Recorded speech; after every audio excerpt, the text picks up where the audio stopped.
I'm pleased to say the Stan Sport host with the most, Maxi Rushden, is back in the studio. What about that, Brian? Hello, Maxi. Hello. So I've got Ravinda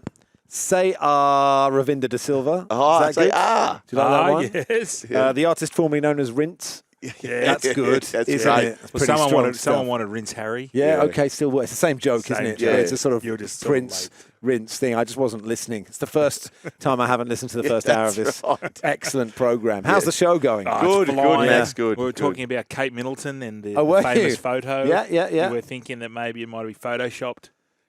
Katie might be injured. Right. They're saying. Yeah, I don't. Do you know what? What's fascinating I find is that because Australia is such a nice place, so, like the third item on the news is just, a car hits a pole, no one's hurt, right? Like the royal family gets more coverage here because stuff's actually happening in the UK. Bad stuff is happening. I mean, this is obviously this is a massive story. It's just not one that I Get around. You're not a royalist. I'm not massive. I just think it's quite it's all a bit random, isn't it? But we love all that sort of stuff. yeah, I know. Brian, for those who aren't across the There's a royal photo scandal at the moment. There's a photo going viral Yeah. that it's about Kate and the three tins, and Prince William apparently took the photo, but it's photoshopped because she's wearing no wedding ring. She was messing around with the photo with a filter and a thing. She said it. She came out and said, "Oh, it was actually me. So don't worry about it. I'm fine. Just leave us alone." That's more of a smother than William's got on the top of his head at the moment. Just shave it off, William. So what's your conspiracy, Brian? About the photo? Yeah. Well, her arms are too long. Like Mr. Tickle. The wrists are too thick. Right. Yeah. And she hasn't got a wedding ring on. Gotcha. All right.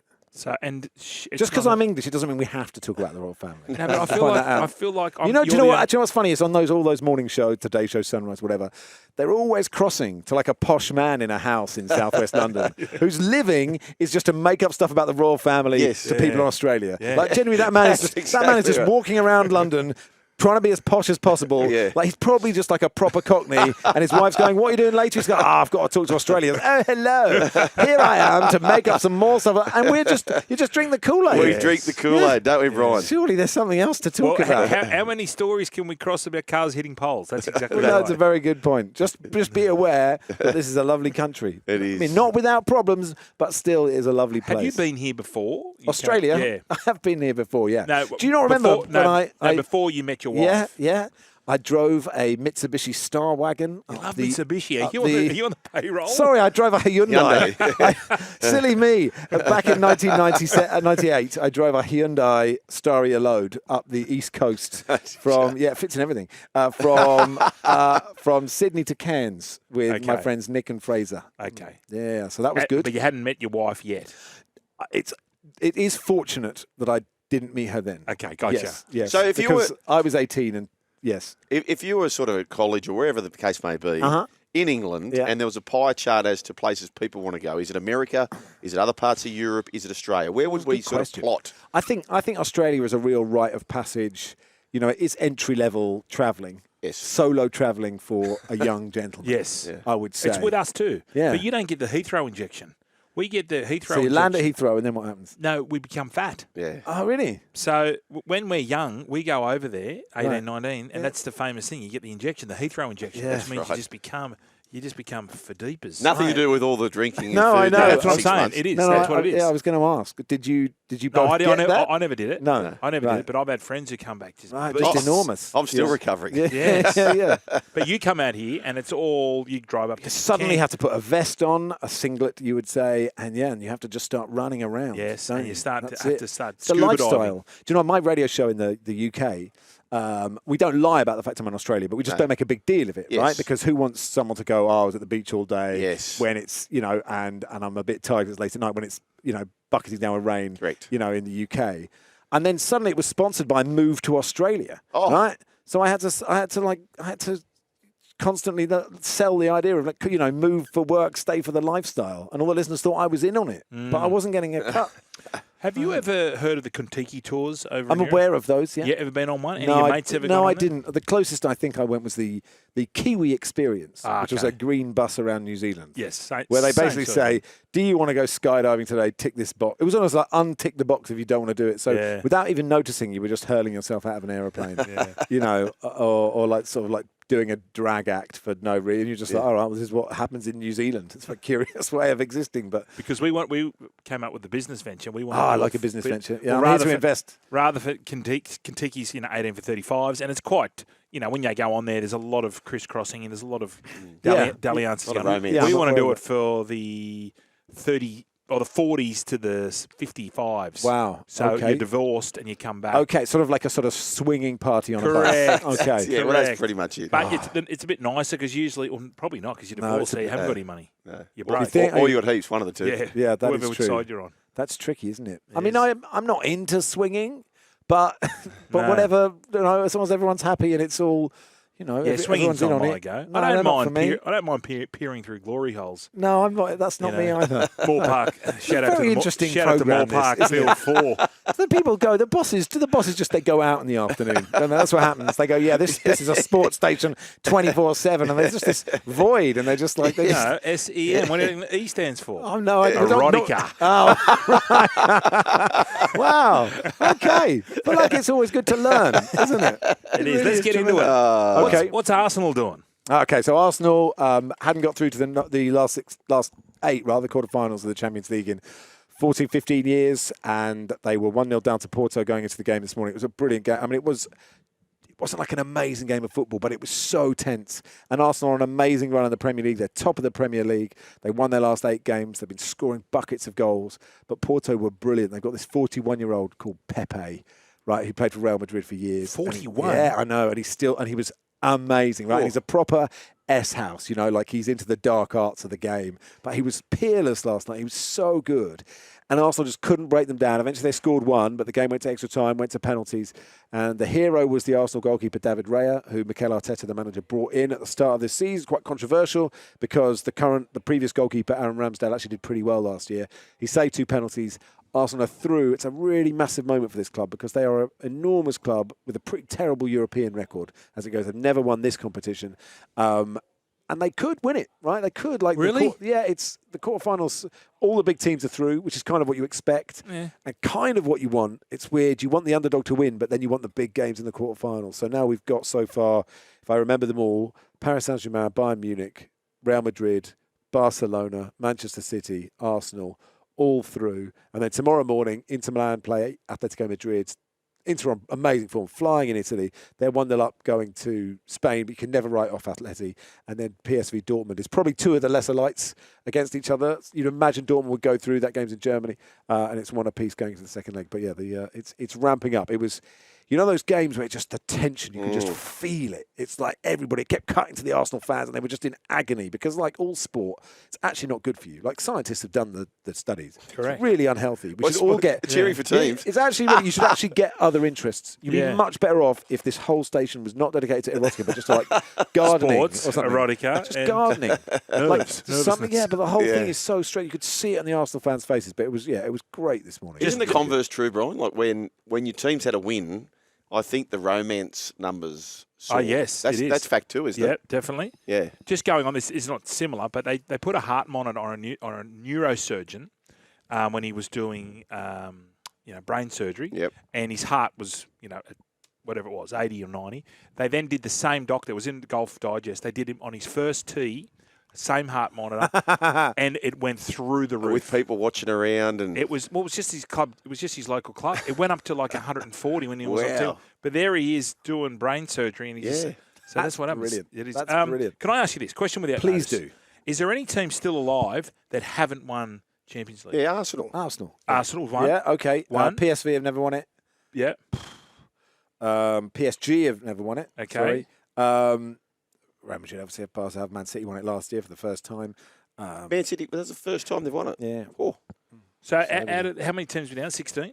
So this is the last 16. So after tomorrow morning, they'll be down to the last 8. And okay, because I want to have a bet on I just got a feeling it's going to be someone who hasn't won. Someone new? Mbappe, I'm telling you. And PSG, yeah. Which club has won the most in the history? Real Madrid.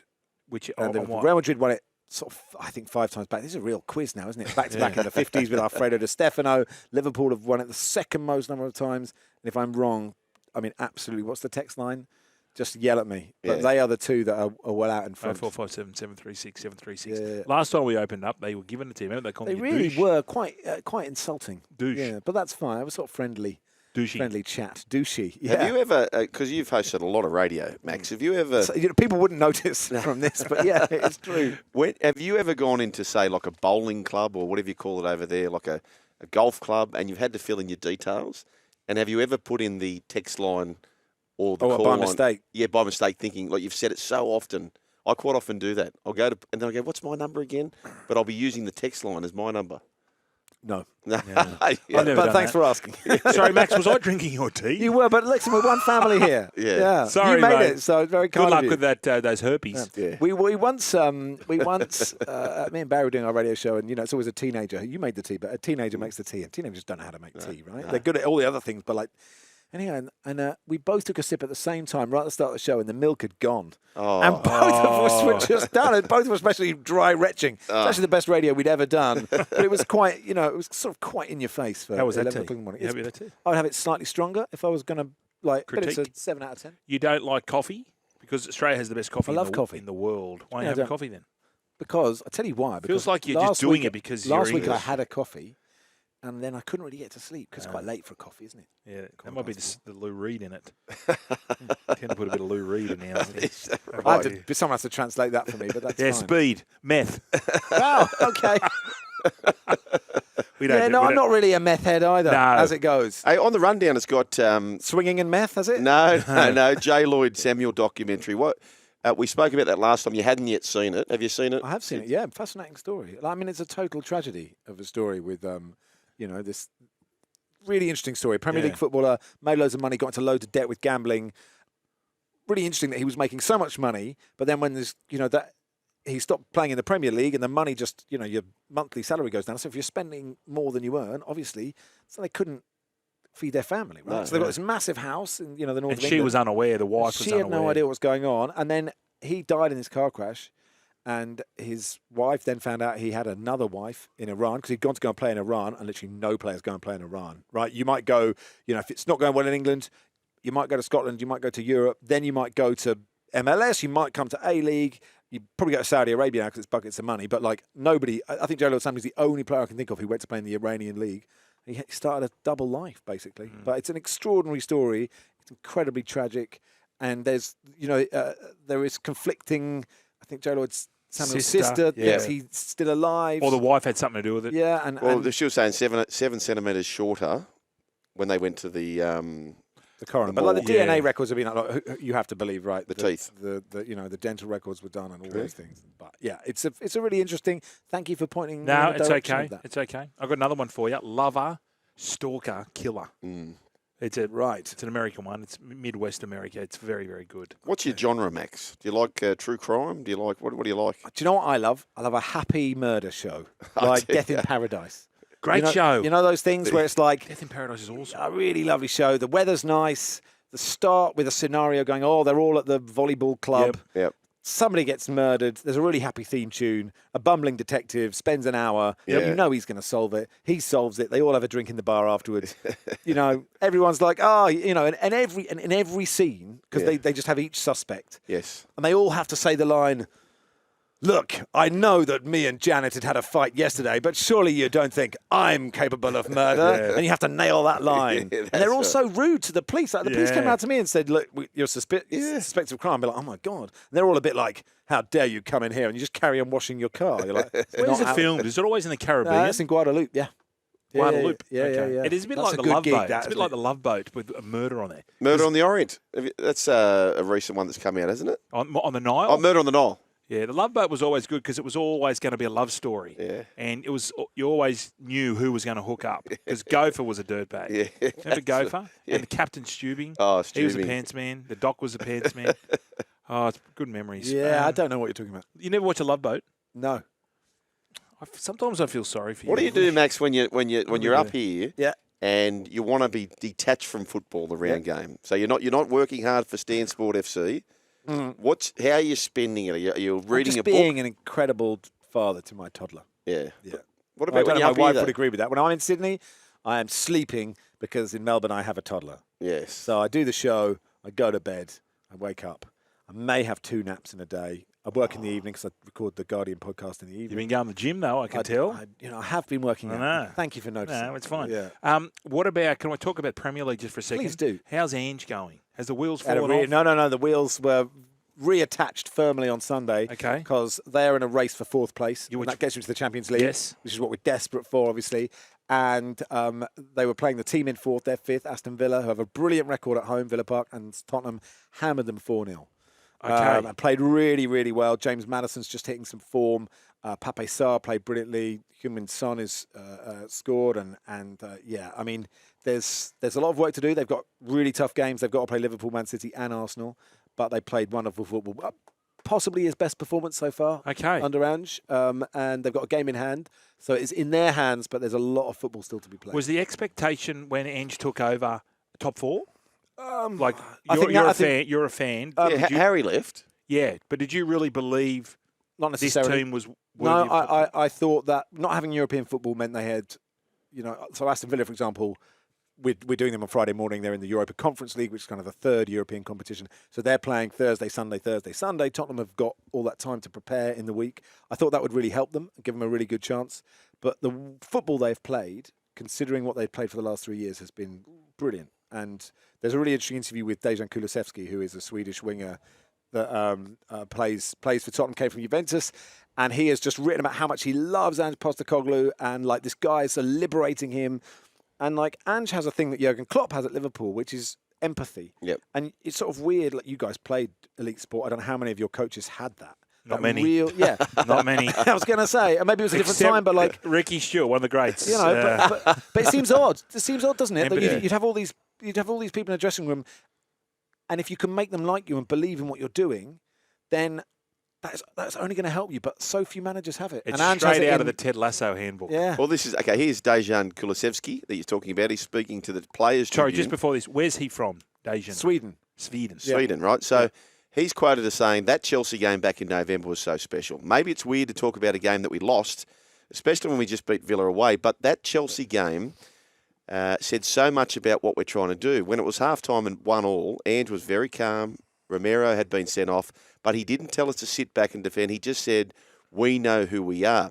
Destiny got a red card and things got very difficult. I know that a lot of people thought we were crazy for playing such a high line with 9 men. We were naive. We were Spursy. But what I remember from that game, I remember the moments near the end when we were almost made it 2-2. I remember Vicario saving shots with an energy that was bigger than the entire stadium. I remember that we kept attacking, and not because Ange told us to, because when Destiny got sent off, he had no way of talking to us at all. No, we kept attacking because we felt it was the right thing to do. Ange was proud of that. We never stopped being us. But my favourite moment after the game, when we had lost 4-1 and we went over to the fans, you didn't boo us. You didn't whistle us. You applauded us.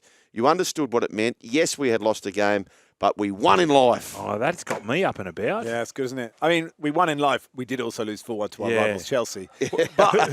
Who's Destiny? Destiny Udogie is the left back. A really, really good player. Destiny's young Italian child. left back. Really, really good. Yeah, no relation to. Wasn't in Destiny's Child. When they, because in rugby league, when you score a try, they used to, I don't know if they do it anymore, but they would play your song and the player would do a little bit of dance. Anything like that goes on in. I mean, some teams have goal music. As a purist, it's not for me. Not for you. Oh, You want to hear the crowd. Yeah. You don't want. You like hooliganism, don't you? Oh, I mean, massively. Like if you grew up in central Cambridge, you are. You're a hooligan. You are a hooligan. You can't help it. Because I had a very tough upbringing, right? Please tell me, have you watched Saltburn? We didn't even have a full-size harp in the music room. Like, have you watched Saltburn? No, someone else told me to watch that. I want to chat with someone about it. We've got a break, gentlemen. What are you doing, Mick? Is Max hanging around or what? Yeah. Am I? No, I think he wants to go and get his new tea. Oh, the advert break's gone forever here. Yes. No. Can we have you till the news at 4:30? Yeah. Yeah, okay. Yeah, lovely. Well, he has to now. Well, hang on, before you go, who does Max follow in the NRL? Oh, the mighty Wollongong Bull Sharks. Yes, they're good. They're on the rise. They're just smashing it, aren't they? They're the Wollongong Bull Sharks. They always do it on the fifth tackle. Kevin Iroh still doing the business. Love it. Yes, he is. The run home with Joel and Fletch. Welcome back to the run home with Joel and Fletch. Here I am in the hard chair, alongside me a couple of easy chairs. Now, you're enlightening us, Max, about yourself and Barry and your little well, not little, show over there in the UK where there's a hard chair and there's an easy chair. So you're very much in the hard chair. Okay. You've got to do the nuts and bolts. You've got to get into the news, out of the news, set up the show, introduce the guests. I don't have to do anything. You, my friend. Easy chair. Easy chair. Yeah. And it's a nice chair. It's a different skill. Because, after, you get the guest on, you ask 2 easy questions. Yep. Then you have to come in with the absolute banger. But you obviously have to say maybe 3 things an hour. Correct. Fine. And what about the third wheel that you are today? That's even easier. Oh, yeah. You don't have to do anything. Don't have to do anything. Look how reclined he is. Well, he's only reclined because we've got some bad news, Oh, didn't we? Mrs. Rushden's been in touch. The car's been towed again. Oh. The last time it was towed, because she didn't park in the right place, she managed to get the tow truck, and the guy let her off. But the tow truck, the car was on the end of the last car on the truck. Oh. But this time, the Victoria. This is what happens in Victoria. Is this like parking in the wrong spot? I think it's parking in the wrong spot. Clearways? What's that going to cost you? $1,500? In pound? $1,500. $1,500. Are you serious? Yeah. What, more or less? Well, I want it to be less. It's going to be, I reckon, when you got to go, because you got to pay for the tow truck driver. And then you why gotta- don't I just leave it there? It makes everyone's life much easier. I've got a small child. Oh, this is a disaster. Traffic happens. Isn't that a good way to spend the day? Oh, no. You- this is You've a got a nightmare. great philosophy, which I tend to subscribe to, Max, around sport and who you support and why you support them. Well, we were talking off air about the A-League, right? Yes. And I'm not an expert at all. And how the A-League, what level is it at and how, and how well supported it is and its support growing. And obviously, years ago and way before I came here, they just deleted a load of teams. There was lots of problems, right? Yep. I mean, hooliganism problems, which there was in the UK in the 80s. Of course there was. But there's a real issue. I don't know if it's the right thing or the wrong thing to do, but if you just delete teams, you delete the history, and you just start some new ones, then, like I said to you, almost the sport you're watching, the sport you love is irrelevant. It's whatever your family introduced you to. It could be cricket, rugby, football, whatever. The whole reason you go is community. It's your relationship with your friends, your family, etc. So if that suddenly just disappears, you just, for the A-League to flourish, we all just need to wait 100 years, which is quite a difficult thing to. Yeah, it's pretty- if you're the running the A-League, you can't just say it'll be fine. Give us a century. No. That's just not That's how not life works. But actually, that's what you need to build up that history that your dad talks about, his granddad, his grandma, all that kind of stuff, and that's why we love sport. Actually, and we all fight over what the best sport is, but really, it's an irrelevant conversation. It's the one that you like the best. What's the youngest team in the Premier League? And when we say youngest, what? Would it be less than 50 years? No, they're all. I mean, I don't know off the top of my head, but they're all older than that. Like the history of all these. Really? Yeah. In some incarnation, all these sides. I'm a Cambridge fan. It's been going for, I don't know, since 1912 or something like that. But also, too, Brian, like the way they have their league set up, you can't just start like the Dolphins and you're straight in the top flight. Oh, there's a pyramid. Yeah. It's a pyramid. Yeah, and Newtown would never have been defunct Correct. in there. Western Reds may have been. Now there have been English soccer sides that have gone out of business and started as a Phoenix club, or AFC Wimbledon's a really famous story. They were stolen and moved to Milton Keynes, right, like a franchise, and it has caused uproar, and it still has for years because it's just you don't move. It's not the NFL. No. We wake up and suddenly your team's gone to Baltimore. And AFC Wimbledon started again and started in parks and did trials and started I don't know what's part of the pyramid, step 9, step 10, have worked their way back up. And now they play Milton Keynes Dons. It's a massive rivalry. They won the other week. But, so even if it is a new team, it's got to start again at the bottom and build up. It happened to Rangers, right? Glasgow Rangers in Scotland. They were relegated, 2-3 divisions. They had to work their way back up again. So Leeds, were they down 2-3 divisions? 2 divisions, I think. Now very close to getting back in the Premier League this year. I've still got my Mark Viduka Mark signed Leeds. What a player. 2000. Yeah. Harry Kewell's on it. The youngest team Yeah. in the Premier League, Yes. Chelsea, How old? 1905. Is that right? They're the youngest. They're the youngest. Would that be right, Max? Sound right? Did you Google that? No idea. No, I just had a bit of a hunch. Yeah, good for Googled you. it. No, Good for you. tourists Googled it and told me in my ear. Is that right, tourist? That is correct, 1905. 1905. Wow. What's the oldest team? The oldest would be Fulham, I believe. Crystal Palace, 1861. Oh, that's awesome. See, I know what you're saying. Yeah. Okay. Okay. Well, We've expired our time Yeah, must with go. Max. Lovely to chat. Yeah, lovely to chat, Maxie. We're still Marshy- waiting to get the invite on yourself and Barry's show. That's fine. Yeah, Marshy wants to know, can we cut all this crap out and get into rinsing Max with mean tweets again? Go for your life. Yeah, I'm Marshy. leaving, but you can say what you like and read out what you like. Max I don't Rushden, mind. thank you very much. And thank you to Stan Thanks, Sport Maxie. for affording your time with us this afternoon. Talk Sport is the, you can get it through the app, no doubt, can't you, Max? Yeah, you can get it through the app and, of course, on the podcast as well. Jeez, you're The quick. run home with You're Joel gone. and Fletch. He He's came in. gone. He came in, listener. He got the massage from Fletch, and now he's out of here. That was easy. Easy chair. See you, No Max. worries. The run home with Joel and Fletch.